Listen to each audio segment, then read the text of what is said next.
Hello and welcome to the Nordic Mythology Podcast. I'm Daniel Farron, co-owner of the company Horns of Odin, and I'm joined, as always, by Dr. Mathias Nordvig. Hello. Well, this time around, we're joined by Rune Hjarnø Rasmussen. Rune is a historian of religion, graduated from the University of Uppsala, but currently living, or has been all along, I guess, living in Copenhagen. Hello, folks.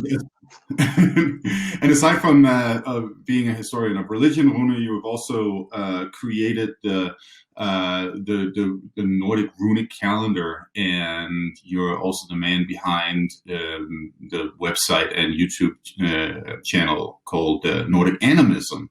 And welcome to the show. Thanks a lot, guys. Thanks for having me. It's great to be here.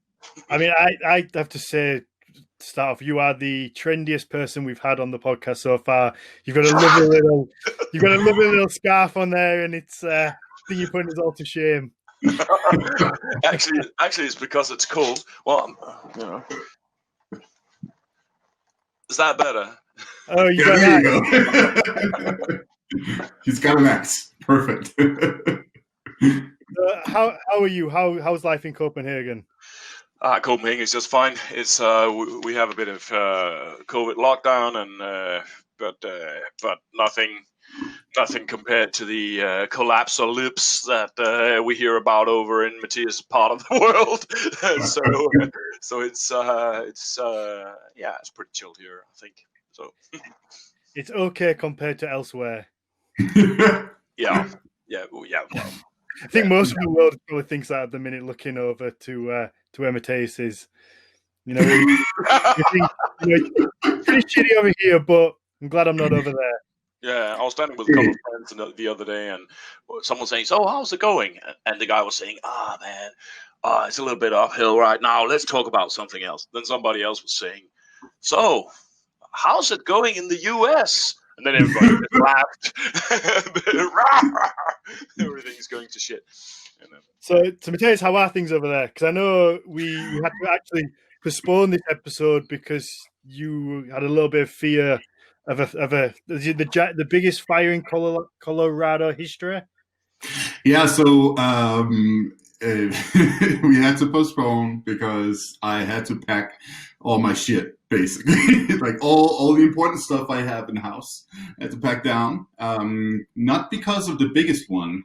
The Cameron Peak fire is the biggest one right now, the biggest one in all of Colorado history. It's far enough away that it's not an actual problem in terms of like threatening my existence, so to speak. Well, I mean, long term, the smoke's definitely going to have an impact on my respiratory system, but that's for just later decades. No, the real problem the problem that is just right at hand are the two other fires that have started further south of the Cameron Peak fire and have the potential to actually spread to where I live. So yeah, that's why we're packing up things and just making sure that we can get out of here in minutes' notice if they tell us to evacuate. The evacuation line is, I think, about 10 miles north of where I live. So yeah, that corresponds to 16 kilometers in European.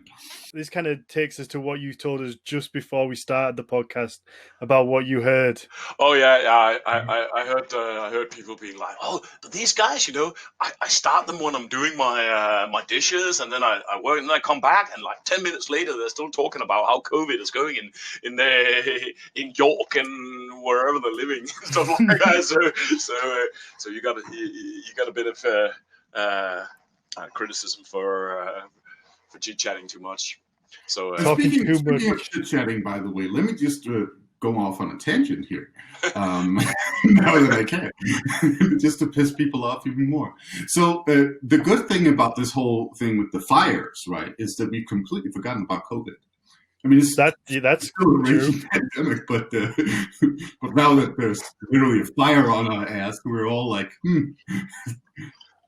Yeah. If you go somewhere, everybody's like, if you have to go to an office somewhere, you get asked about symptoms and you get your temperature taken and all that stuff. I went to the DMV, the Department of Motor Vehicles, right, to get my license renewed. And they took temperature, and then they asked me, "Do you have any symptoms like coughing?" La la la la la. And I'm like, "Of course I'm coughing. Like, have you seen the fucking sky? It looks like a goddamn apocalypse here." But talking about the apocalypse, I really do hope that I'm not the only one having a little Ragnarokian sort of nerve moving inside me when I'm seeing like these images of the sky being dark brown in all of California and stuff like that. I mean, we've heard and we've seen that stuff from Siberia and Kamchatka and stuff like that, but it sort of remains so abstract for most people. Okay, yeah, the forest is burning in Siberia. Okay, but in California, like. Where I really think it's gonna change a lot of stuff, because that kind of real experience of this is what the effects of climate change looks like. That's when it's hitting the most important people in the world, the big tech companies and stuff like that, all based in California. Then I think it must have quite an effect. So absolutely. I mean, most of those big tech CEOs and all that stuff, they had bunkers in Alaska. They could just hide. Yeah, hire little armies and stuff like that. Yeah, probably. Yeah, me and Sarah were talking about this. I think it was actually last night. I wonder how many people who were into like the doomsday prepping, and they've been doing like the last. But I mean, like, have you ever seen the show Doomsday Preppers? And there's some people that take it really to the extreme, and I feel like there's some long-suffering wives out there who've put up with a lot from their husbands over the years, and I wonder how many have turned around through like the pandemic and kind of gone, "See, I told you." And I wonder how many times that's happened in like the last 6 months.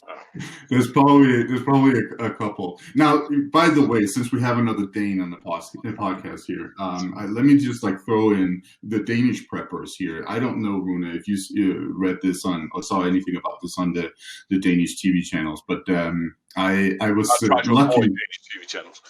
That's a good idea.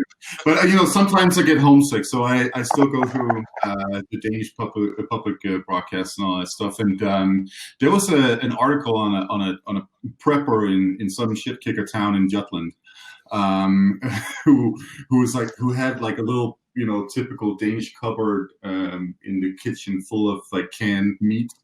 And then he had a some kind of safety device, basically a big sturdy stick that he would put in front of his door, and that was very preppy to me. Like, dude, over here people are loading up on guns and all kinds of like building subterranean castles. Yeah. It's like, you're gonna make it, man. It's a bit different. It's the board that you put with nails in front of the door. That's what's going to save you. For sure. Keep the zombies out. Zombies for sure. So I mean, we're 14 minutes in now, so I think we've spoke a little bit. We spoke just enough of the personal side of things. Should we to annoy people, or to annoy people and enjoy others? Hopefully, some people enjoy it. We found so far we're doing the podcast that we can't win no matter what we do. So we've decided to just do us, and then if people like it, brilliant. If not, then oh well. Yeah, that's sort of like a monument of like fuck you to everybody who's got a negative opinion about the shit that we do.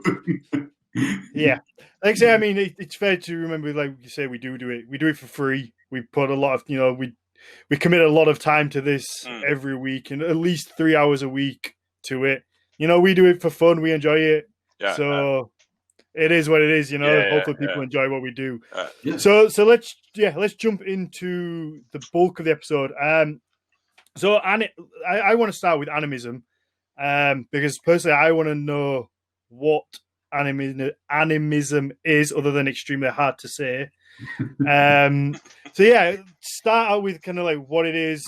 Let people know who are listening what animism is, and in relation to, what's the difference with what's Nordic animism? Is it, is it like an umbrella term, or what? How does it work? Cool. Yeah. Well, let me start by animism and then add the Nordic in, and as I go along. Okay. Well, people have a tendency to think about animism as the idea that everything is animate, and that is not the whole story.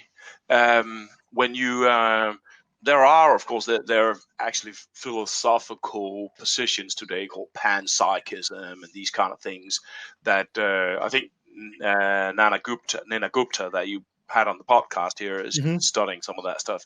That actually believe that consciousness is an ever-present condition of everything in the world. But this is philosophy. When you look at how animism works from a more anthropological position of looking at, for instance, groups of people who practice animist knowledge, then it's more potential than that. There's this famous situation where one of the first scholars who kind of introduced this whole new thinking of animism, he asked an old man belonging to the Anishinaabe people, so since you say that stones are sometimes can be animate, are all these stones out here animate? Are they all persons? And the old man said, nah, but some are. And this has become this kind of almost, iconic situation that even though the Anishinaabe language talks about stones as persons grammatically, then it's a little bit more potential than that. It's not just that any stone is equally personal. So animism is, the way it's formulated today, and there's a really important British scholar called Graham Harvey who's really opened a lot of perspective on all this stuff, is that there are personalities, they're persons in the world. Some of them are human, but not all of them, but they all deserve respect. That's sort of his basic point. And the way that respect is shown, that's different from culture to culture. In some cultures, alcohol is poison, right? And it destroys cultures, and people, societies break down. In a lot of other cultures, alcohol is the polite way that people create relation to each other. So if you want to create a relation to the spirit of a tree, then you want to give it alcohol. So they're culturally different ways of creating a respectful relation between all these persons. So that's sort of the main thing about animism. Another thing that's a little bit important to sort of grasp is that, for instance, when we think about Nordic pre-Christian religion, these kind of religions, then the kind of gods that we know from that religion, Freyr and Odin and Thor and these gods, that is actually also a kind of animism.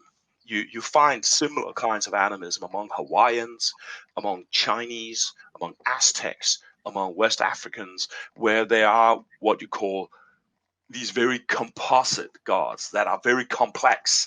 If you have a really good example, it's the god Odin, which is extremely complex. He's both kingship, but also a vagabond. He's both social structure and order, but also madness. He's both warriorhood, but also poetry.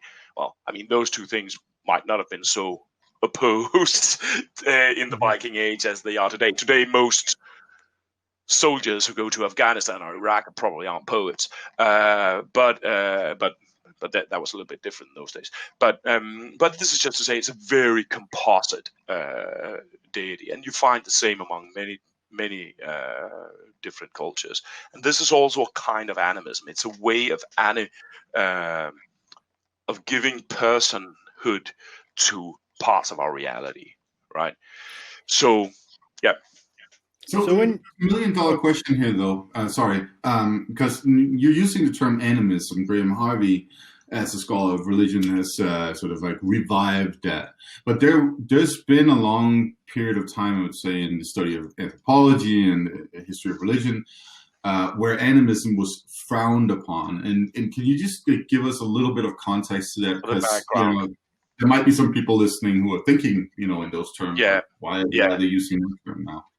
Yeah, it was animism is a very old actually concept in research on religion. It came from one of the most important figures in anthropology of all, named that was Edward Bernard Tyler, a British cultural researcher who had animism as that idea that everything is animate, and that, in his view, that was the beginning stage of cultural evolution. He had this idea that cultures would evolve and they would become better and better. So, and he even kind of says, okay, so the Aborigines are the lowest, and then the Native American Lakota, they're a little bit higher, and the Aztecs are a little bit higher yet, and then we have the Chinese, and then we have the Italians, and then we have the English. And this is called cultural evolutionism, right? The idea that humans progress and become better and better and better until they become like the person who is developing the theory in this case. Usually the British. It's all right. You can say it. I understand our history. So the idea of animism came from that idea, and that it was sort of the beginning of all these developments. And that's why you still hear sometimes people talk about animism as the foundation of religion, as something that's foundational. This is because people are still a little bit sort of steeped in that old way of thinking. But what you really find, and when you look at how people handle animism, is that what you really find is very, very advanced knowledge systems that it takes a lifetime to acquire, and the capacity to sort of handle subjectivity and stuff that you find at a Cuban practitioner of the religion, Palo Mayombe, is of staggering complexity, and it's not something a child can do. The old idea would be animism is a childish thing. It's something that is a little bit children will animate and say stupid chair if they hit themselves on the chair, right? That's and in a sense, that is animism. It is a kind of animism, but it's a little bit like saying a child will also say, "Oh, there's 100 kilometers of distance to the stars."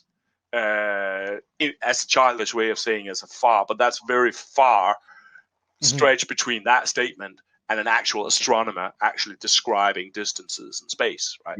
So, did that make sense? Yeah. Cool. Yeah.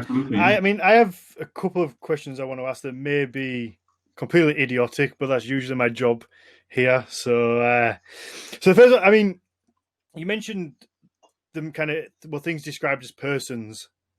So does that mean, like, I guess would they have a spirit in a person form, or is that just a word you use for kind of like what their spirit would be? Does that make sense? It's just I guess I associate the word persons with a human body. So I guess if you were to say that a tree or a rock had a person's, are you kind of seeing it as in like a human way, or is it kind of its own thing? It is. Well, actually, that's a. Let me just think for a while. While you think, Rune, I can give you an example of how this works in Inuit culture and language.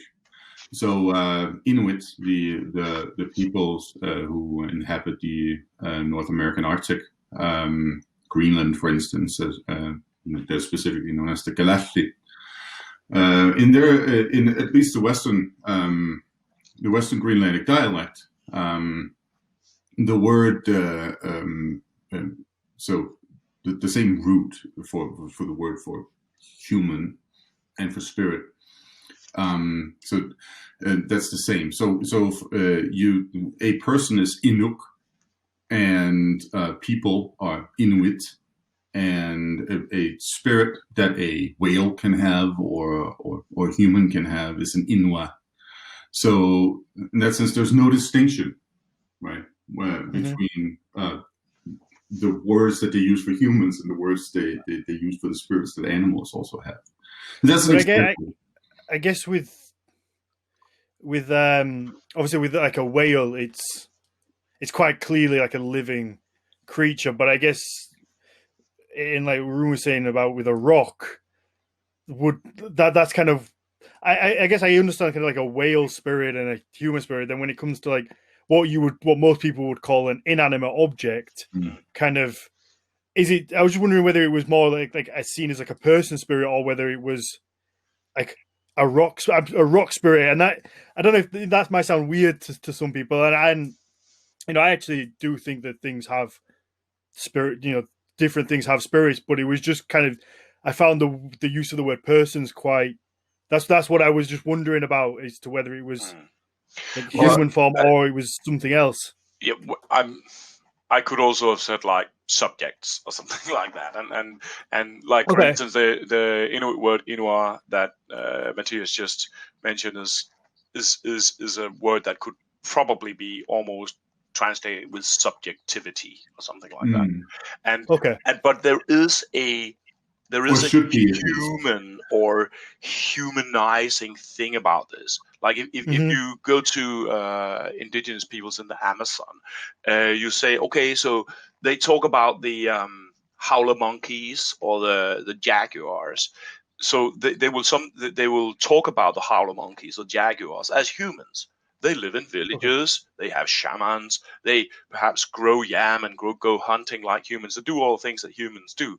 And then sometimes they put on their animal masks and go out in the forest and become animals. So sometimes there is this very, very human part of how this is sort of envisioned. If you see traces of this in Scandinavian folklore and mythology all over the place. Like the Icelandic elves, for instance, they live in rocks. They have little rock societies in there in the rocks, and all those things. Like they have a rock church over there, and so on and so on and so on.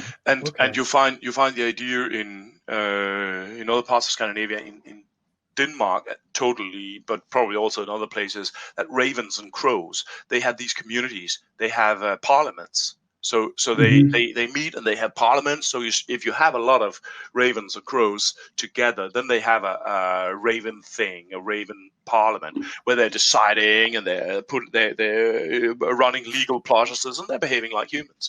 And this is exactly the same as you'd find among the Yanomamo, that they have this very sometimes human way of talking about how other than humans, beings that aren't humans, are.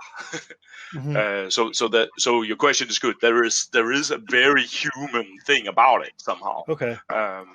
I mean, so does it only apply to organic matter, or I guess you said with a chair, but as soon as you said like stupid chair and giving it kind of life almost, I just automatically went to a wooden chair because it's like it's an organic thing, whereas a plastic chair almost doesn't work the same in my mind. So how does that work? I no. Like as with the example of stones, for instance, it's not that's not an organic material, but they will sometimes be persons, and that can also be like landscape formations, specific hills, specific mountain, typically, or a river, the sea, and stuff like that. Excuse me. Volcanoes. Yeah. But I guess that's literally the stuff I wrote a book about. but I guess that kind of also, as soon as you said that made sense, because you do hear of offering sacrifices to volcanoes to appease a god, to I assume, so it doesn't erupt and destroy the village. And I think like in sometimes these things are really, really similar. For instance, the thing about rocks, that rocks have personhood, that is something you find almost universally. I just read a book by an Aboriginal scholar who's talking about how important rocks are for Aboriginals. In many Native American cultures, there is this thing that rocks are particularly important. It's the same in African cultures, and you probably find it in many ways in European cultures as well.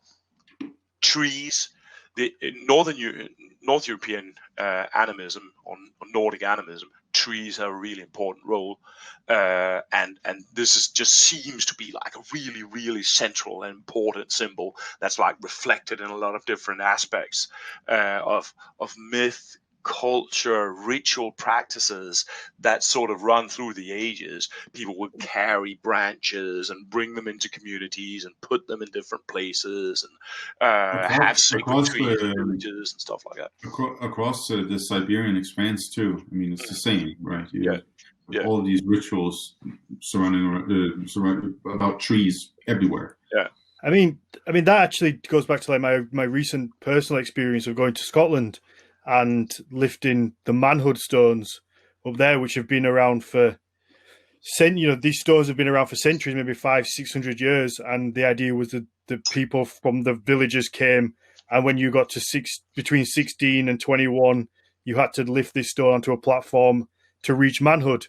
And I guess that kind of sounds like this type of thing, that this certain stone has lived through generations and generations, and it's kind of I guess it has become its own thing, though. It gets its name, it probably gets like a personality to a lot of them. It becomes absolutely it becomes a part of the community, and I'm sure a lot of them have sworn at it and cursed at it and probably prayed to it to be, like, I know when I was there with some of the stones I was looking after, I was kind of like had a little word with it and was like, come on man, fucking help me out here. So you do kind of give it a little bit of life and almost thank it when you're done. Yeah, absolutely. And like you talk about Scotland stones, lifting stones, like I'm getting a lot of recollections of similar stuff. Like I remember hearing about people lifting stones in, I think it was Sweden, as a way of proving that you've spoken the truth about something. So there's a stone lying somewhere, and then you go out and the fact that it will make itself so heavy that you can't lift it if you're lying. And there's also something about placing people on stones that has certainly been in Denmark. So there's been these kind of king stones or royal stones, and actually making a person a king is placing that person on top of that stone. And there's a similar stone thing in Scotland, the stone of Scone or something like that. So where you basically elect a king by placing on that stone. And I think this is so interesting to me, who's never necessarily thought of the world in this way. But I guess I'm kind of thinking of it as like not all stones are equal. Like but that's kind of like this epiphany that's just happened. It's kind of, when I went to pick some of these stones up, there may have been 50 other stones that are just like this stone. But for some reason, this one particular rock is special, and it has been remembered and recorded for history, and people travel from all over the world to pick up this one stone. But the one next to it probably weighs a similar amount, and it's quite similar. But for whatever reason, this is the one. And like you said there, with the kings, putting a king on a stone, and that's kind of like the inauguration. It's like, what makes that stone special? Yeah. It's quite remarkable, actually, that the placing on top of a stone is that almost parallels what in newer periods would be the crowning, the very crowning. So, and I imagine everybody that was in witness was in awe of the getting on of the stone. Yeah. Like, and I imagine they took the things as well. I imagine it was taken very seriously. Like if you were to deface the stone in any way, I imagine that was a pretty serious thing. Absolutely. Probably. Yeah. And this is so widespread. You find saga accounts in Iceland too of like the different important stones and so on. It's a very like standard phenomenon for that northern European, North Atlantic, those cultures that have existed there for millennia. I mean, we can go far back in time to the Bronze Age, for instance. We can find certain stones that have carvings of like hands and also of feet on them, right? In Denmark and Norway and Sweden. And those, that we of course we don't know the cultural context or whatever, but we can just see that must have been like incredibly important, and especially this thing of like the having the footprints on them, right? That means then we must assume, I guess, that somebody was supposed to stand on those footprints, or that they represented something like that, and that's of course must have been incredibly special. And the folklore and mythology and saga literature are full of like dwarves that live in stone. They lure you into a stone and then you disappear forever. Those kinds of things. I mean, that's the Christianized perspective, right?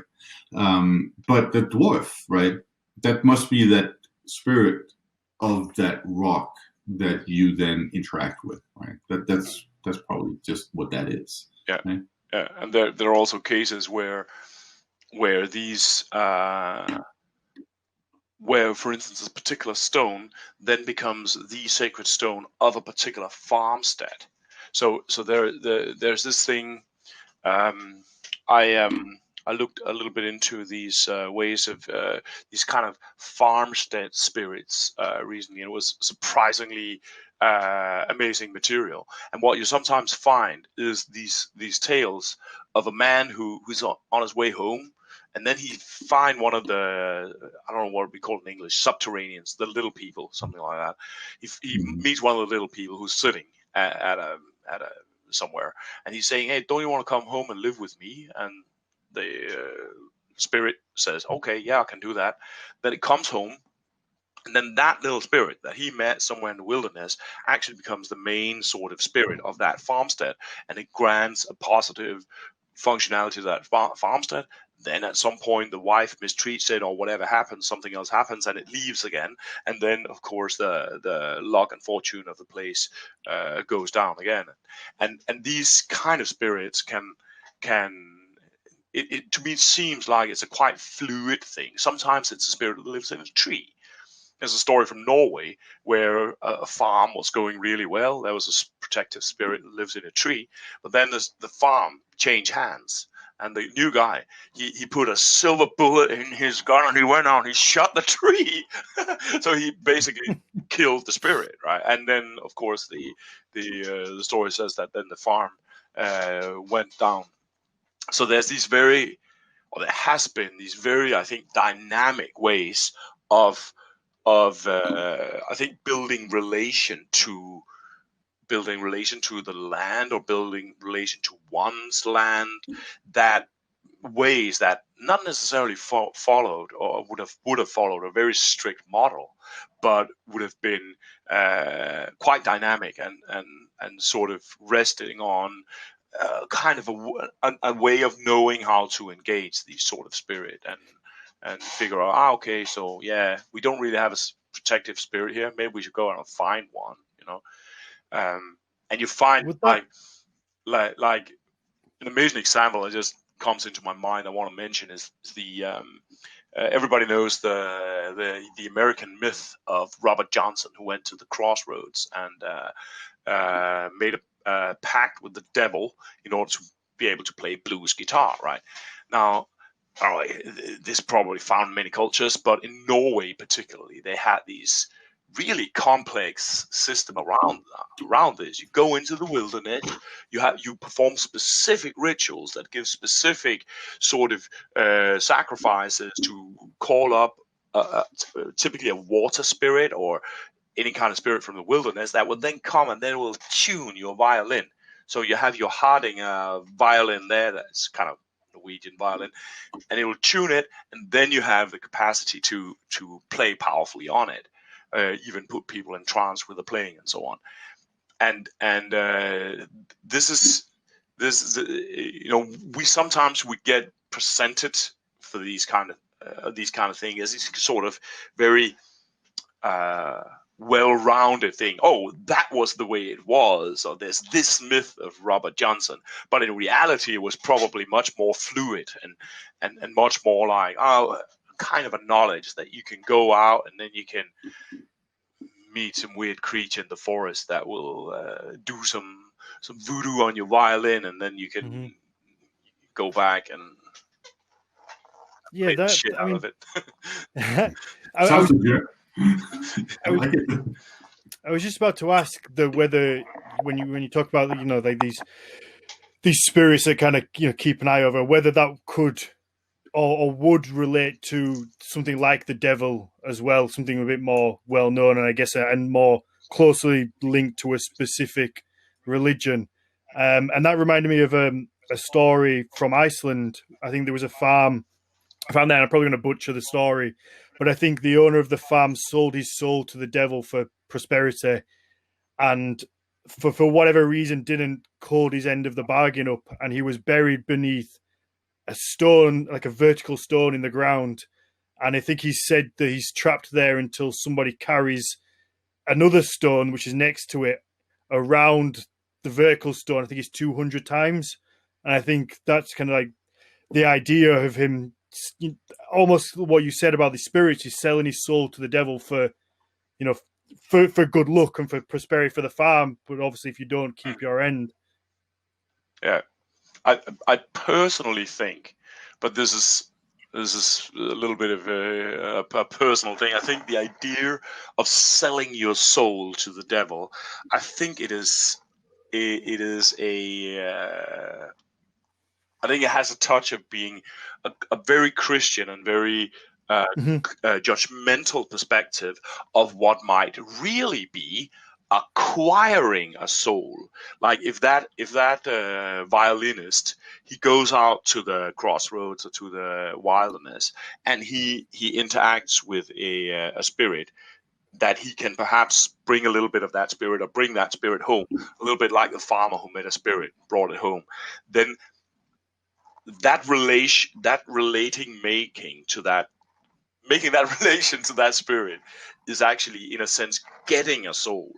However, when the pastor down in the church is talking about it, then that interaction, which is an interaction and it's an exchange, probably it's like you give some, you get some. It's that kind of interaction. Then that becomes you're selling your soul to the devil, rather than you go out and you buy a soul from the devil, and then that makes you rich, and it's a good thing. That's it exactly. It's almost like one's good and one's evil. One, you go out and you meet something and like you gain a skill and it's a good thing and everybody's happy. And the other side is almost like you say the Christian side of it's you're making a deal with this evil spirit and it's a bad thing because you're doing it for your own personal gain, and shame on you. You've sold part of your soul and now you're not going to go to heaven because you're a twat. That's kind of like, but that's kind of like what it is. It's this, it's almost like you say they've taken those original stories and put a bad spin on it to in my opinion, to control people. And like that thing about the personal gain, I think that's also a very specific Christian thing where the animist perspective would be, well, that's the important thing. The important thing is to create positive relations with powers around you, persons around you, be that mountain, a person that's a mountain, or a person that's a chieftain, or a person that's your wife. Creating positive relations with all these people in order to have a good life. And that is the frowning upon that is, I think, is a very characteristic thing that a lot of also like generally spiritual people sort of took over from Christianity, that the basic idea of what's sometimes called fertility religion is considered as materialist, and that's a little bit of a lower thing. It's not as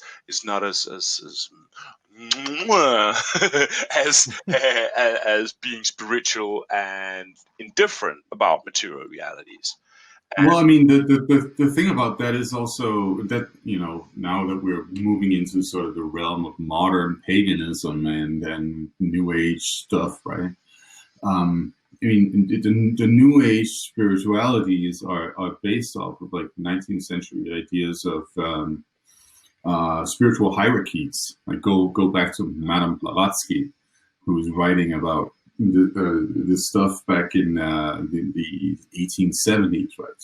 She's equating the racial hierarchies that people subscribe to at the time with spiritual hierarchies, and that's how she's also giving people this idea that the white people are more spiritually advanced and all that crap, and that of course then also spills over to modern Germanic neo-paganism, and hence the reason why certain Nazis were a little interested in that stuff, but not really. They were mostly just Protestants and Catholics, but that's another discussion.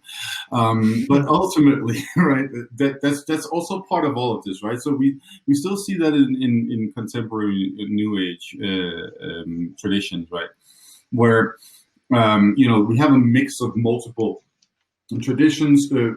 We borrow a little bit from Buddhism, Hinduism, from Taoism, from perhaps some European pre-Christian religions and so on. But we tend to think in that idea of like spiritual hierarchy. At some point, you ascend to a higher spiritual state, and we also see that in many modern Christian sects, for that matter. So I think that's a very like general tendency that people think like that. Yeah, certainly. I have a parallel, and I think quite funny example from a similar period that what you're talking about with Blavatsky and so on. I think the emergence of European Spiritism might be slightly earlier than Madame Blavatsky, but the cult of dead spirits is that developed in Europe in the 19th century as a sort of pseudo-scientific sort of way of trying to, and they were like hypnotizing each other, and tables with people knocking down under the table when it meant yes and no and stuff like that, all weird kind of stuff. This strange religion developed that was a thing about dead spirits, right? But the whole idea of how they engage their spirits is focused on this very, very Christian idea of ascent. We need to reach a higher state through moral, ethical development away from the material. Now, what happened when this particular idea, dead people kind of floating into the transcendent thing by being morally moral, when that meets the African ideas of the dead, then what happened is that European Spiritism, which doesn't really play a role in Europe anymore, it's here, but it's really insignificant. That suddenly became a flippin' world religion. European Spiritism is a gigantic thing in Haiti, Nigeria, Brazil, Cuba, different places in Mesoamerica. And what happens is that it's as if that they totally link with all the content, just not that idea of going away from materiality. They sort of invert that. It's about getting them down. So what you have in religions such as Santeria, Lukumi, Palo, Umbanda, all these sort of Afro-Caribbean religions, is that they're working.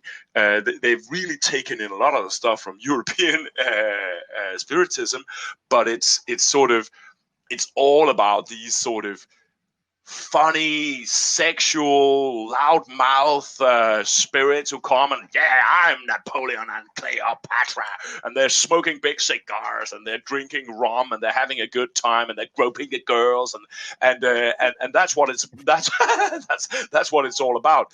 And this is so back up for a second. So what you're saying right now is that multiple peoples in the Caribbean, in particular, they picked up on that whole like British upper class clairvoyant seance for Aunt Jemima, and have like fused that with the the spiritualities and traditions that existed in their communities.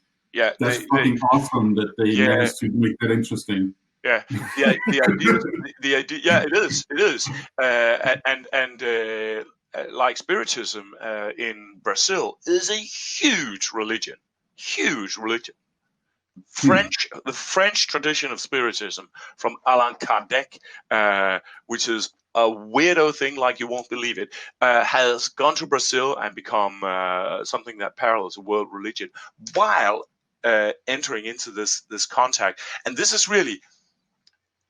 it. I mean, I almost see the Spiritism as a weird sort of manifestation of something that is really very kind of native European almost, this idea of the dead, and it's sort of, some sort of cult of the dead, and you sort of struck, and then it's sort of finding a form in this weird Spiritism.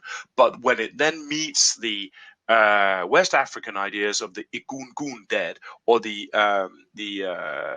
West Central African ideas from the Congo, and so that's just love at first sight. Spiritism plus Bakongo ideas of the dead, that just worked out like a charm, and like literally, and now you have these Euro Bakongo spirit dead things going on in huge parts of the New World. Yeah. So just what's the definition of Spiritism? What would that be? Is that kind of just the idea of, I don't know whether you said about spirits going to heaven. Is it that? It's the idea that it's a specific cultural thing that happened in the mid-19th century, where people started to, put glasses and talk to their dead auntie and stuff like that. Oh, okay. It's that kind of thing.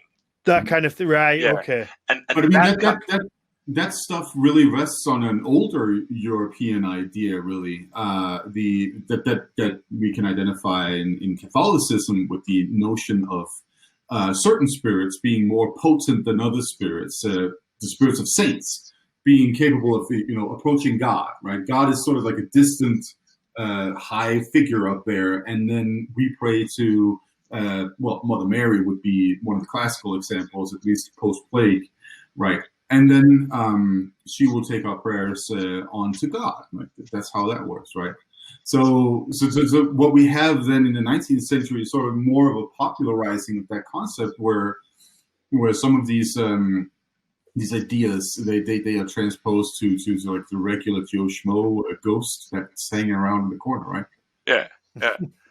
So like in if you go around in small town England, you'll probably find people who talk about some traveler who died out at the moor, and his spirit is restless and is still walking around out there, and or is hanging around a certain house and annoying people and stuff like that. I mean, stuff right there. These sort of very popular ideas that are at the same time sort of a folkloric thing, but they're in some sort of contact with this whole Spiritism thing that suddenly became a thing in the 19th century, and that then kind of went into a very beautiful marriage with African ideas, and I think what Mathias just mentioned, I think that has been a part of Nordic ways of animating. Also, this idea that certain persons, their spirits are particularly important. So, if you are a very important king of the Ynglingar in Sweden, then the names of that king might actually be identified with the patron deity of the that family. I don't think we can see this happening specifically, or maybe you can say more about this, Mathias. I haven't sort of spotted it specifically, but when you read the Englinga saga and these things, you often see these names that are sometimes they're kind of deities, and sometimes they're kind of described as kings and Frodi and Fjolnir and all these things. And this, it seems very reminiscent of what I know from my work with the West African religions, where you have sacred kingship, like there was in pre-Christian Scandinavia, and sometimes a king who is the son of a specific thunder god will sort of rise up, and then actually his name will become the name of the thunder god, or he will sort of manifest a new thunder god. So there's a continuity between humans and human spirits, powerful human spirits, and deities. Those things, they're quite close to each other, and there's sort of a possible exchange between them. So yeah, no, that's it would say it sounds like knowing a guy who knows a guy who met a guy down the pub who's best mates with Thor. And I feel like that's kind of like the way it works. Yeah, but I is. think it's a little bit like that. Like one of my favorite examples of this is the Haitian Revolution. There was a revolutionary leader called Jean-Jacques Dessalines. Now, he was a son of, meaning that he was connected to a war god called Ogu. This god was invoked in the Haitian slave revolt against the French domination, and he died, Jean-Jacques Dessalines. He died. He was killed in a very violent way. But because he was a revolutionary leader, it was as if he manifested that deity so much that his name got identified with that god. So now there is a manifestation of the war god Ogu, which is called Ogu Dessalines, as a kind of, and so you see, he becomes a leader, and he sort of iconizes that force so much that it pulls down the force so much that he almost gets identified with it. And I think if we could go back to the 5th, 6th, 7th century and look at what was going on in Uppsala and Lithra in Denmark and all these centers in Northern Europe, you would probably find something like that. And I think that's you will find, or in England, that okay, so Woden is inscribed in these royal dynasties, and it's the same kind of. Well, I think you're totally right, and we see that in the royal houses of Kent and East Anglia, in the English area, Wessex, I guess, to an extent too, and several of these older kings that are mentioned before, the king of relevance is mentioned, right? So up until Alfred the Great, for instance, right? They have their names are more mythical than anything else. You're just like reading them and you're thinking that's a god right there. One of the best examples, I think, one of the figures that has most mythology associated with them is King Skuld or Sköldur. He has a story attached to him about how he shows up on a ship, right, slipping on a shield. That's the Danish version in Saxo, right? He as a child, he comes to the Danes from the west on a ship. Sleeping on a shield with, I think there's some grain with him, and then something else. I can't remember exactly. And then he's a cool bomb-ass king. And obviously he's also mentioned in Beowulf as Skilskaving. That Skaving hints at the grain, by the way.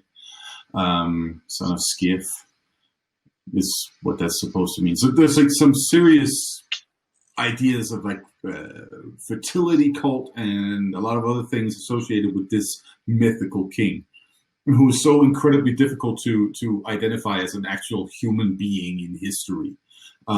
Especially his name, Shield. His name just means shield. So what does that hint at? That could be a bunch of things that it could have to do with him being some kind of like protector, for instance, too.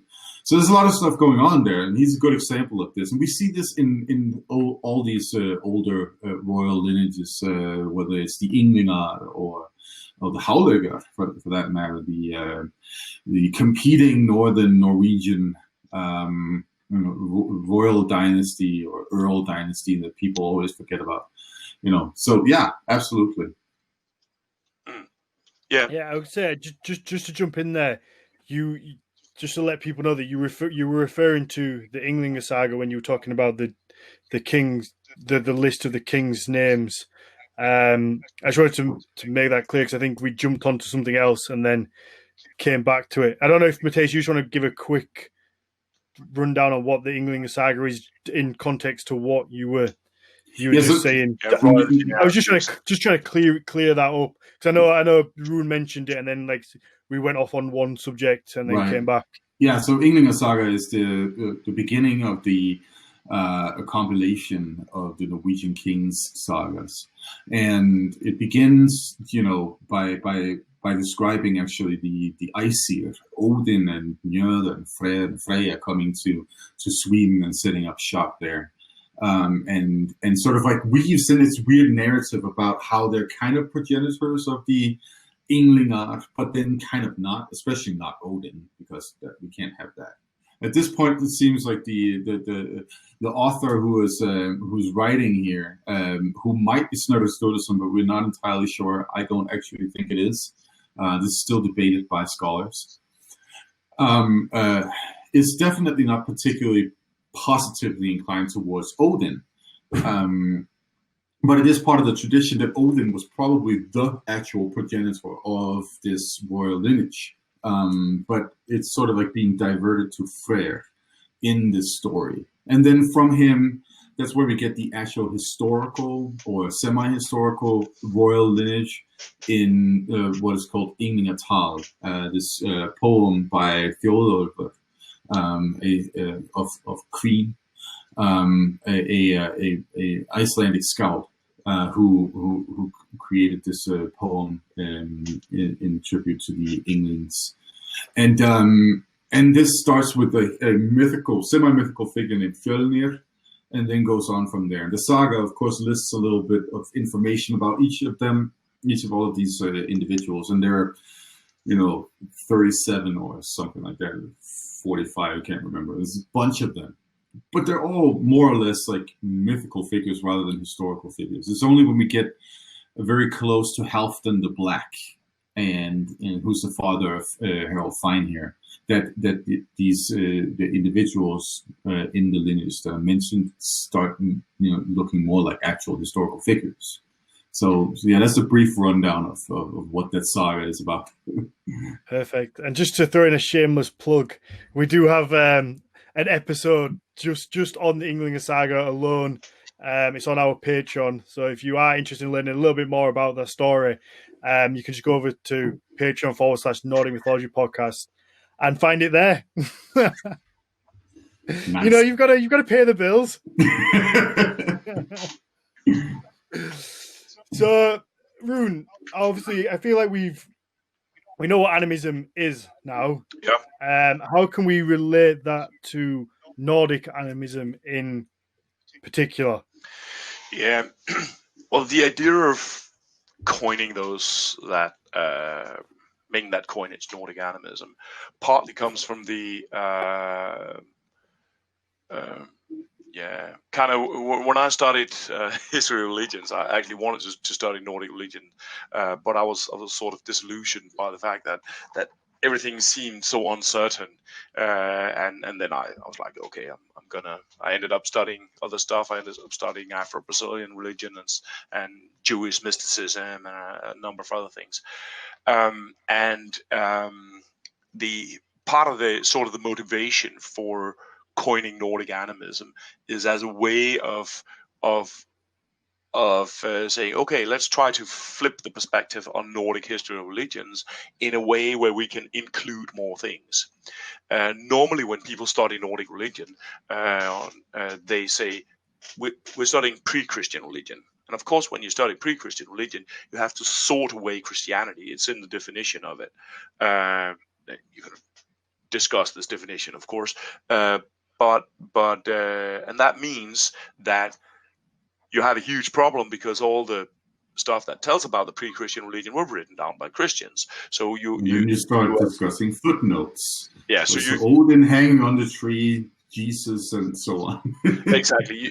You are in it, and this is a completely legitimate sort of scientific analytical situation. If you want to make that description, then you have to criticize the Christian influence in these descriptions, and that sort of puts you in that situation. So I thought, how can you flip that situation around in a way that sort of opens and to understand, for instance, broader aspects of Nordic history of religions, where you can also include things that happen under a Christian umbrella, things that happen while Christianity was the powerful religion in Northern Europe. Like now, we just talked about powerful human beings as potentially gods or actual gods. So when we have the idea of the Ynglingar as descendants of Frey, and Frey is perhaps their patron deity, then what happens is that Christianity comes, and then the Swedes, they figure out that they want to have a Christian saint called Saint Eric that has a sword and a blooming stick, very frail-like figure, and which is celebrated in the spring, and they carry him around in the fields, and they bring him offerings of gilded ears of corn. They have this extremely frail-like behavior around this Saint Eric. Crazy story. Doesn't sound particularly Christian. Yeah, the best story I've heard is that a Swedish peasant would make the promise to Saint Eric if he got cured from his disease, and then when he got cured, he went up to Uppsala and sacrificed a horse to Saint Eric. Sacrificed a horse to Saint Eric in Uppsala. So this is just to say that for this, from the perspective of this Swedish peasant, there isn't actually a distinction between two different religions. There is just relating.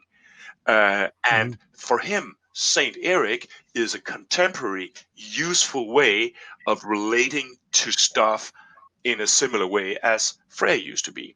Perhaps there was even a tradition before him where sometimes a king would be powerful and he would sort of encapsulate the patron deity of the dynasty, and then perhaps it would be his name that took over. So perhaps, and now I'm in the big land of speculation, perhaps there was a king called Ing, perhaps there was a king called Freyr, perhaps there was a king called Fjolnir, perhaps there was a king called Frodi at some point, and these different names could have been functioned in a little bit in the same way as I described before with Jean-Jacques Dessalines in the Haitian Revolution, right?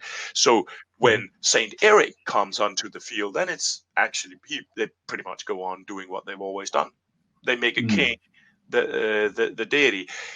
This is a very easy example because it's this Christian practice is very close to the sphere of heathendom, but you can also pull that throughout cultural history, and you can see the ways that people relate in different paradigms and different religious ways of understanding, or even political ways of understanding. When Danish socialists tie beech branches to their red flags on May Day and carry these beech branches on their red flag into town on May Day, then this is a political logic to them. They're celebrating their ideals of solidarity and so on and so forth, and their unions and so on. But there is also a fertility logic of spring that it almost seems that they're calling that into their idea of socialism, which is also an idea of fertility, making these workers a little bit more wealthy. So they are, in a sense, reinventing something that might have been there in different forms or shapes throughout history. And when you, because you would, I mean, it's a standard Danish tradition of back in the day to bring in the first sapling, right? Exactly. May the 1st. Yeah. Yeah, and even I think also in England, all of Northern Europe, this idea of carrying branches into town on May 1st. I think the right expression is in English is bringing in the May. That's what it's called. Yeah. And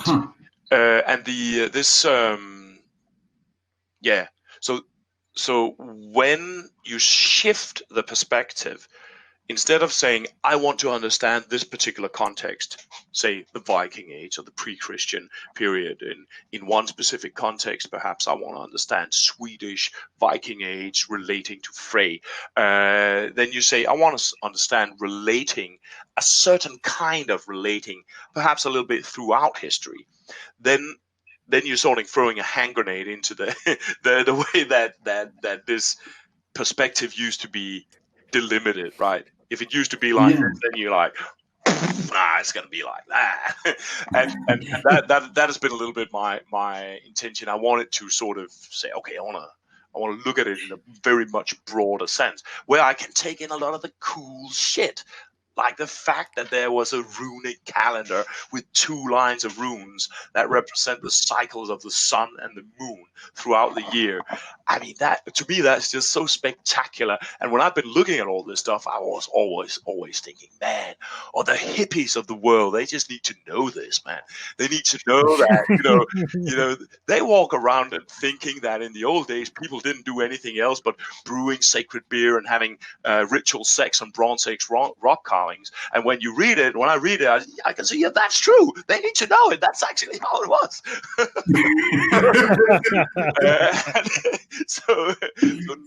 That sounds pretty awesome. Sounds like a party to me. Yeah. I mean, there's huge parts of, when you look at, for instance, folklore, there are parts of it that are paranoid and being afraid of this and that and being afraid of everything and so on. But there's a lot of it that's also, it's a very joyful way of being in the world. It's so much, when you look at the folkloric traditions that I'm looking quite a lot at from the animist perspective, which is about singing and getting drunk and having sex and putting flowers in your hair and dancing around in the meadows, and the hippies would love it, and they didn't even know that it was just being happy, really. Okay, so what you're basically saying here is that this distinction between Christian and pre-Christian, or Christian and pagan, doesn't really work. It can be used as sort of like a foundation. Of course, there are certain things that need to be squared off in scholarship, for instance. Like as a scholar of Old Norse mythology and such things, I, of course, have to be aware of that when I do my work. But ultimately, what you're saying is that the relationship that a person in, say, 13th century Iceland or Norway or Sweden or Denmark or whatever could have to saints and to perhaps other figures of the church or kings or dead kings or princes, I don't know, queens for that matter. That's similar to what the relationship that somebody in the 900s could have had to a Odin or Freyr, the king at the time, and so on and so on and so on. And it's the same way you're also saying then, I guess, to those modern pagans that would be listening, that if they are too concerned with the relationship between Christianity and their modern paganism, they don't have to be. Yeah. I think you're summing it up. I think you're summing it up quite well. I mean, the distinction between Christian and pagan religion is important from very specific perspectives. Like, for instance, if you want to describe pre-Christian and produce a historical description of a pre-Christian religion, then you need to have that distinction. But what if your objective is to relate to Frey? That's a very, very different objective. and Mhm. and that objective is also an objective that with new animist scholarship, which is a kind of science that acknowledges deities and spirits as fully real agents in the world, right? Which is also completely crazy and controversial and everything and awesome in a million ways. But when you work with that kind of scholarship, then you can actually say, okay, well, relating to Frey, well, that's a valid objective, and you can actually describe scientifically what technologies that might help you achieve that objective, right? And from that, if you move into that space, then I would say that the distinction between Saint Eric and Frey, and sort of taking those two things apart, is counterproductive. Rather, you should see them in continuity, and you should work with them as a way of. And well, now I'm speaking to the heathen sitting out there, but there can also be scientific perspectives where this sort of continuity can be a better underlay to produce a specific kind of analysis, where you look at continuities in that way. So what we're getting here is sort of like a complete, or maybe not a complete, but generally a breaking down of the barriers between like these monolithic terms of like religions, definitions of religions. I mean, anybody who's familiar with the history of Christianity also knows that is very well the case when it comes to Christianity in itself, in all the different shapes and forms that it is taken over the centuries, first in Europe and now also elsewhere in the world, after Europeans spread it in different places, right? But that also then brings in cultures, right? So there's more fluidity between cultures, or how are we supposed to understand these relations in that perspective, so to speak? I mean, we're always, especially in the Europe of nation states, we're so busy talking about a specific culture in that little particular plot of land that we finally managed to like fight with teeth and nails to get, right? Regardless of where it is, if it's in Spain or it's in the Balkans or it's in Scandinavia, right? How meaningful is it actually then to talk in those terms and to think in those terms? Well, it's meaningful from the perspective of that people want to see it, and thereby do create it. But again, if you for instance take an animist perspective, then there isn't, like in animists, for animist groups, for instance, there isn't much sort of will or intention to say, okay, so we have a culture, and that culture is sort of this thing that we are living inside, and it's all coherent and consistent, and everything is working together inside in this very specific way, and it's different from the culture beside us. You wouldn't find that so much in groups that have a very animist focus on how they perceive reality. That the focus. And historically, let us just consider that for a second, because we know some, and I think generally people are perhaps familiar with some historical precedent for this. Romans and Greeks relating to each other, right? Dionysus, that's Bacchus, right? That's what a Roman would say. This seems to be very much like the perspective that was present in pre-Christian Rome.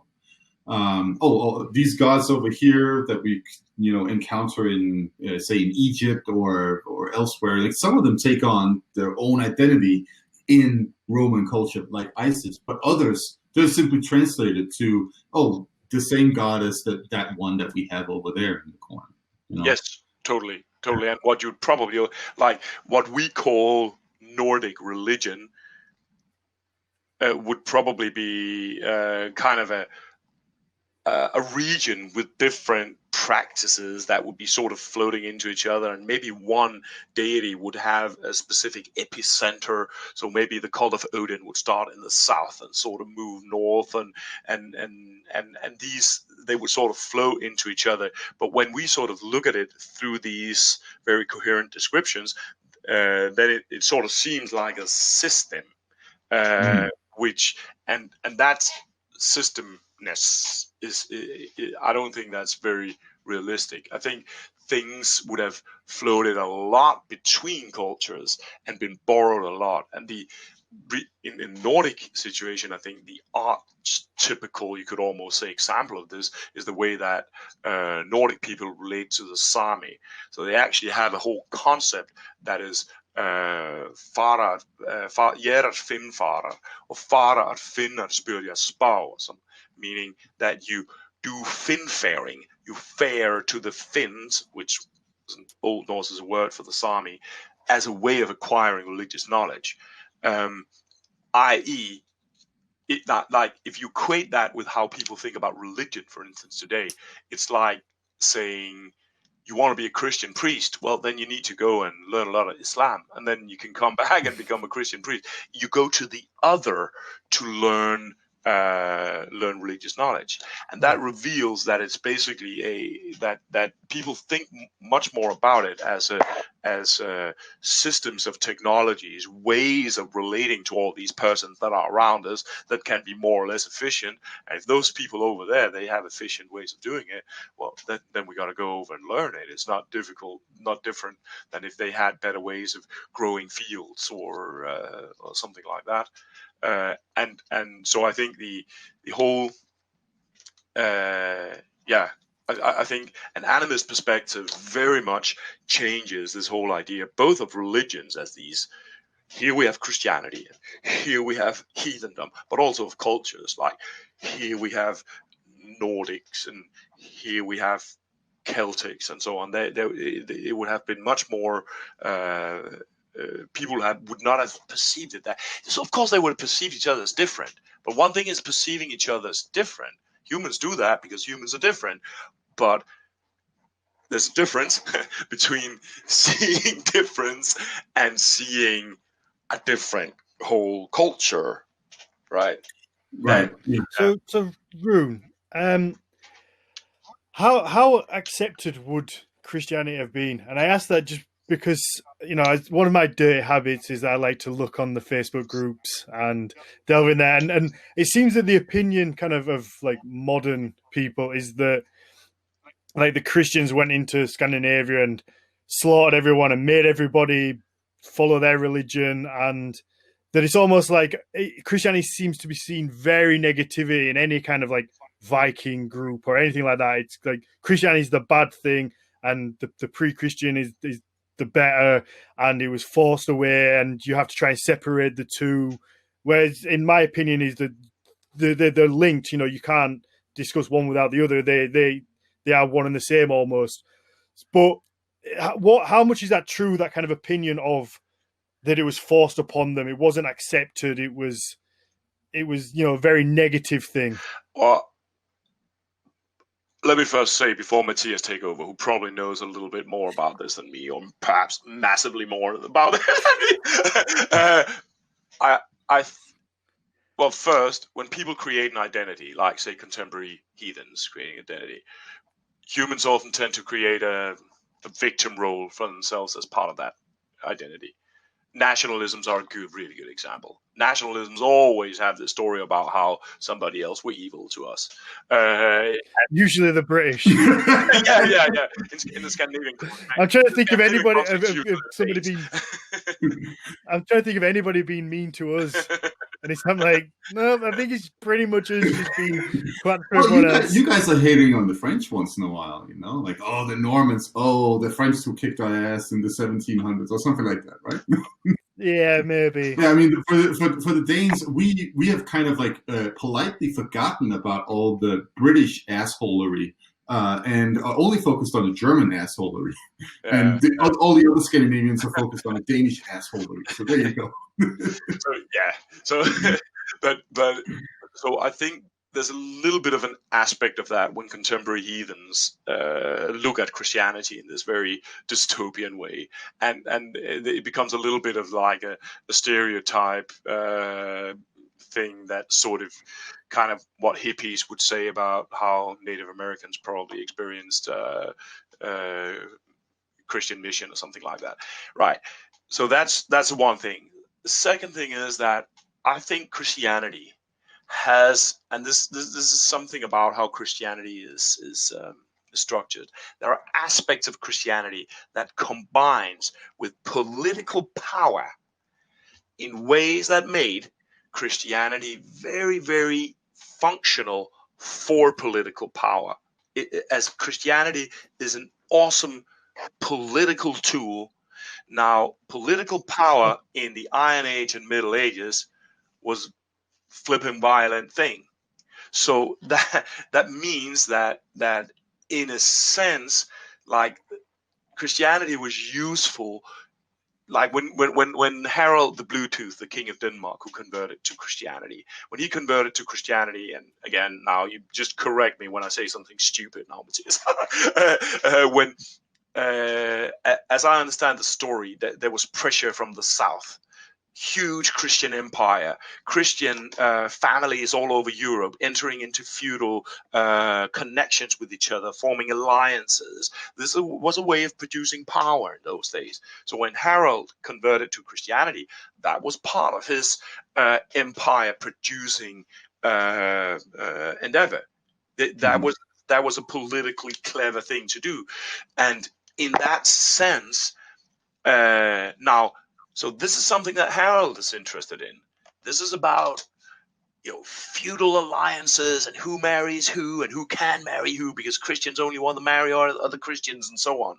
And who can do crusades and who, as soon as you become Christian, then you can do crusades on people who are not Christian, which was a thing in those days. When the Danish king became Christian, they just went on and did crusades on the Eastern Baltics.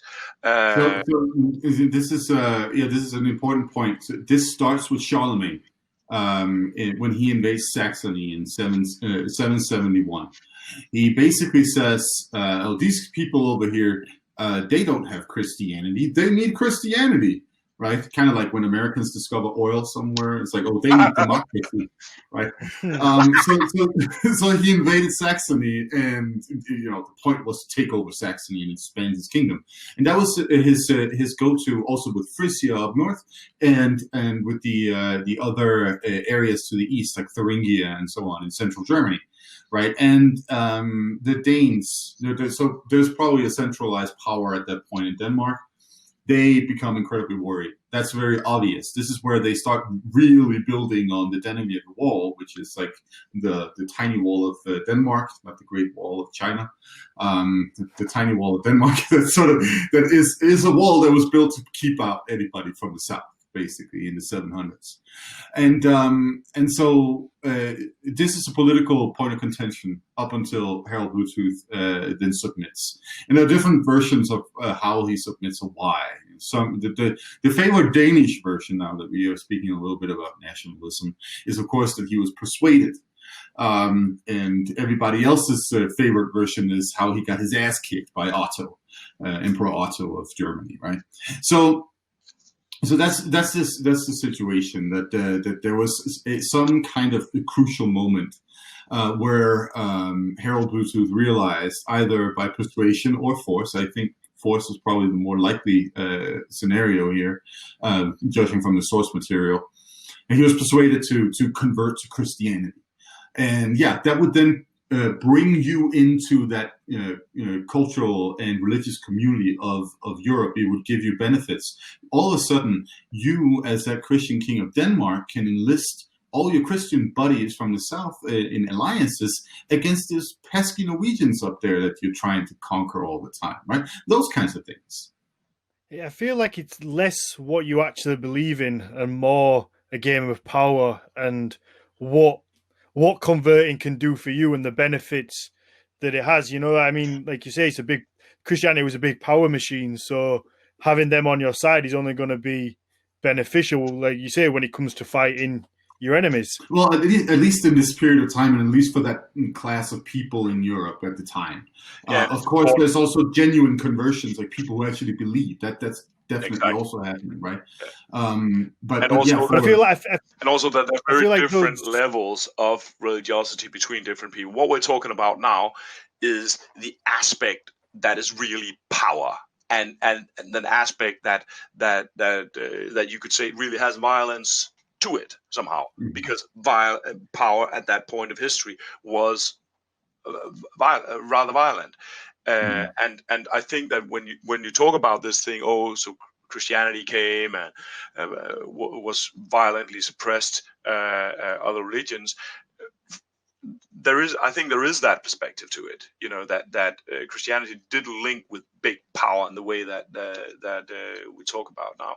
But then also, when you then go up through history, then and the perspective that I'm talking about with animism, I'm more like a little bit inside common people's mind, or trying to get inside common people's mind, trying to get inside that man in Sweden who sacrificed a horse to Saint Eric, because that is a very different attitude to Christianity. And when I'm sort of trying to imply this, not look so much at the distinction, but more at the continuity. This is partly because I've seen how Afro-Caribbeans, for instance, they do that. When they for instance, create very dynamic spaces for their traditional religions, they do it by looking at continuity, not by insisting on these very, very sharp borders between their traditional religions and Christianity. So I'm sort of inspired by that in looking at how history might have developed. I think I would lean towards your thinking in that not everybody is equal. So I feel like, the king of Denmark has a lot more to gain from going to Christianity than the everyday peasant. So, I think it's a spectrum of why people would convert. I think lower down people will convert because they see, you see the king has, so it has a trickle down effect. Whereas I think higher up, it's a conversion for power almost. And you would probably get executed if you didn't convert, if you were some random peasant. Yeah, YouTube was like, I carved this shit in stone, guys. It's like literally on the yelling stone. It says I converted the days. If you haven't converted yet, you're dead. Right? And so it cost me a lot of money. Like if you read in the Heims Kringla, you find these stories of from Norway where Olaf Tryggvason, I think it's Olaf Tryggvason, he goes to a big thing in some part of Norway, and he wants to Christianize everybody. And then he says then he sees that there are too many warriors there. There are too many for him, and his plan is basically doing like this, like, okay, so it's Christianity,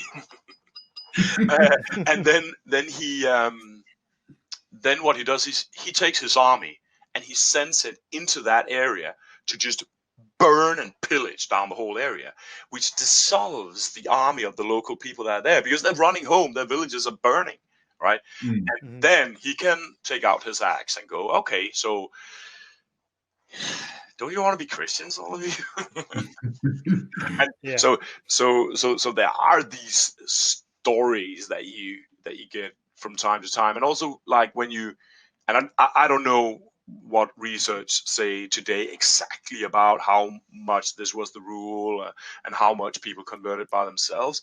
But you also have, when you go through history, you have very, very strict laws enforcing Christianity, at least in mainland Scandinavia. Like you basically, you get disinherited for not being Christian until I think it's the mid 19th century. You get disinherited. It's a quite serious thing in a society where owning a farm and inheriting your farm from your father is the life sustenance of people, and so that's your livelihood, isn't it? Yeah, no, that's true, and it starts out with what you were mentioning before, these terms like finfara and so on, like prohibiting going to the Sami to learn, prohibiting rituals, specifically phrased as anyone who gives their property, whatever they own, to anybody else than God or the saints or something like that, then they are what does it say? Sacrificing to. I'm trying to translate from Old Norse. Blota Haitian Vaitir, right? Sacrifice to heathen beings, heathen spirits. Yeah, that's what it says, right? That's so that's the prohibition that you find in the Norwegian laws, for instance. So what they're focused on are two things: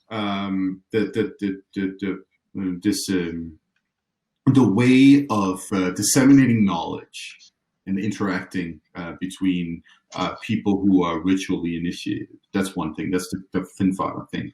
And then the other thing is the actual act of committing sacrifice, doing sacrifice. That's the main thing they're worried about. The spiritual aspects, so to speak, the beliefs, they're not so worried about. And that's probably why they get to exist for so long. I mean, it's really only with Protestantism, and there's a very fervent version of Protestantism called Pietism that becomes sort of the favorite kind of Protestantism in the Dano-Norwegian Empire, that you really start weeding out in the spiritual context for all of this. It starts, of course, with our good friend King Christian IV over Denmark and Norway. He is the one who starts burning witches, like seriously starts burning witches. That probably also has something to do with his desire for monopolizing the beer brewing industry in the kingdom at the time, and then it goes on from there. With the witch craze is still part of it in the 1700s and so on. But Pietism in the late 1700s is a really important component of getting rid of old ideas, literally framed in a handbook by the Bishop of Bergen at the time. What was his name? Something Pontoppidan, who writes a book about getting rid of all the old heathen stuff and Catholicism, right? That's how it goes, right? So Catholicism, in a sense, in the medieval period, is actually relatively lenient when it comes to the spiritual context for all of this. It's only later on that they get really focused on like what you believe rather than what you do. And this is also, I just wanted to bring a point up here when it comes to these ideas of like, conversion by the sword or conversion by the axe and all that stuff. Actually, in late Viking Age, early medieval Scandinavia, what the church does is to offer a lot of different people a better opportunity for existing in general.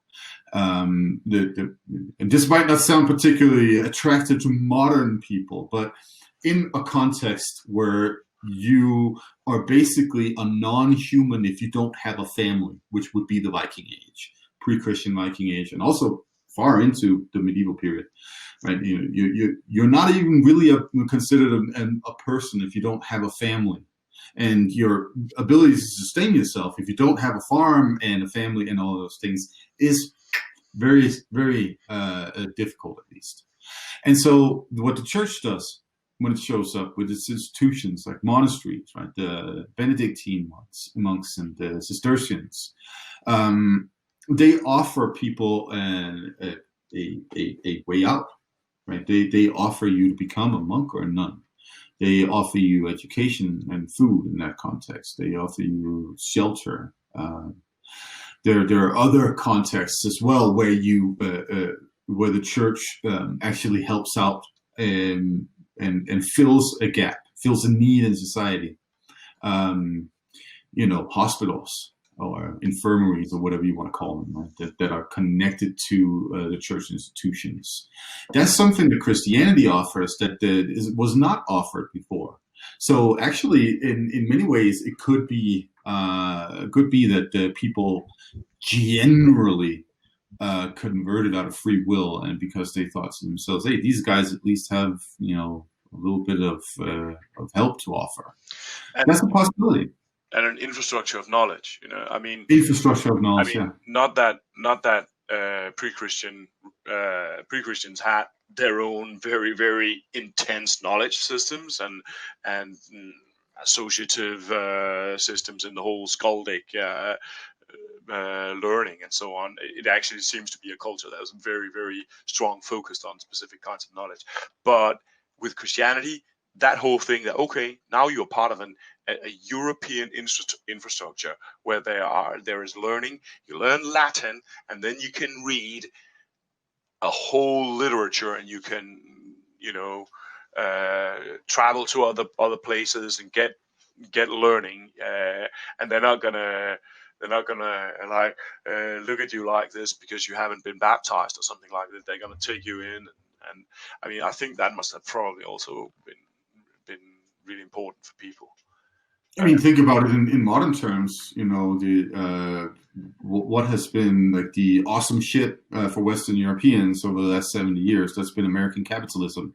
So what do you want to do? You want to associate with that. You want to go to New York and see Times Square, something like that. Yeah. But all of these things, like that was Catholicism back in the day. You wanted to associate with that. You wanted to associate with that cool ass church over there, and the bomb ass Pope who's hanging out in Rome. It makes perfect sense. Perfect. Absolutely. Let's wrap this one up. It's been a fun one. I'm starting to get a little bit tired. I think Rune's looking a little bit tired over there. I think it's 20 past 11 at night. So it's only 3:30 here, or 3:20, I guess. No, I mean, this has been fun. Rune, I think we could speak for hours. So, like I say, you're more than welcome back on anytime. Totally. Just give me drop me a text, and we can go again. That was super nice chatting to you guys. Absolutely, yeah. I mean, is there, obviously you've got your calendar coming up shortly. Do you want to give it a shout out what it is? Let people know. Can they buy it direct through you, or is it all? Yeah. Well, I have this calendar project that I've been working on. I put it out the first time last year, and it's an attempt of combining a very broad view at seasonal animism from different periods of Nordic history, and sort of making it available for contemporary people to sort of bring this idea of Nordic animism, sort of make it sort of a little bit available for people in their normal lives. Like animism in contemporary scholarship, it can be a little bit like, okay, so it's about emergentist tangentiality and relational ontologies and post-Cartesian perspectivisms and stuff like that. And when you use words like that, animism right there, or what happened? It's like, nobody understands the word you're saying, obviously. So I didn't. The point of this calendar is to try to sort of make that sort of the bottom line of all that thinking sort of available for with awesome runes and awesome artwork, right? You're working with some pretty cool artists. Yes, I've been working with an amazing Estonian, actually, designer, graphic designer called Eva Nielsen, and so we've been combining also these graphic parts of this tradition. For instance, there's these, I think it's called lock calendars in English, where there's little symbols for old holidays on them, and they're called primstaffs. So we've taken them and we put them in the calendar. So there are these traditional primstaff marks that show different holidays, and the Runic calendar that I mentioned earlier, which is like the awesomest thing in the world. I to this day I don't really understand that among all the neo-pagan heathen hippies that haven't really been anybody who's taken that up like for real before, but I'm really taking it up. So there's like a wall calendar you can put on your wall, and a little book with explanations now. So you can not even a little book. It's a fairly substantial book. Yeah, the content is very dense. It's very dense. Yeah. So it's about 170 pages and a lot of images. It's a little book. I know I was going to say little book. It's bigger than yours, Mathias. Oh no, damn, yours is a little bit bigger. Fuck. I mean, yeah, we're going to get some for the website as well, so people can find them through us. Or I don't know, have you got your own place, your own website where you? Yeah, you can find me on YouTube where you look for my name. You can find me Nordic Animism on Facebook. You can also Google Nordic Animism. There's a homepage, and that homepage you can order the calendar and the book. Did I forget anything? Nah, I think that was it. Also, I'm also on Instagram, but I can't really. I'm not so good at handling that. So. So, Mathias, where can everybody find you? You can always find me on Instagram under my name. If you just search Mathias Norvik. You can find the Nordic Mythology channel that I have on Facebook. Just type in Nordic Mythology channel and you'll be able to find it. And also my website, NordicMythologyChannel.com. You can find a little bit about me there, some blog stuff that I post once in a while and so on. It's fairly unmaintained, but nonetheless, there's full of information. So yeah, go check it out. You're busy doing other things. Yeah, like running from fires. Absolutely. Okay, yeah, so you can find me, Daniel_Farrand1 on Instagram or through the business. So at Horns of Odin on Instagram or just hornsofodin.com.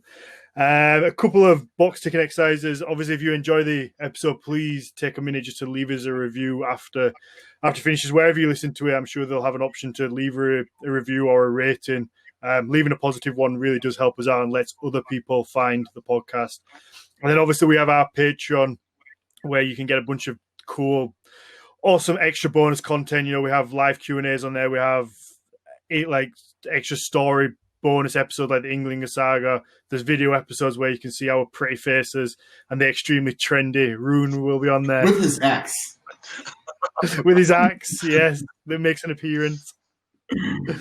So, yeah, I think that's about it. So thank you very much for speaking with us. It was a fun episode. I think we got through covered quite a lot. Yes, thanks for having me. It was super nice meeting you guys this way. Awesome. Cool. Thank you.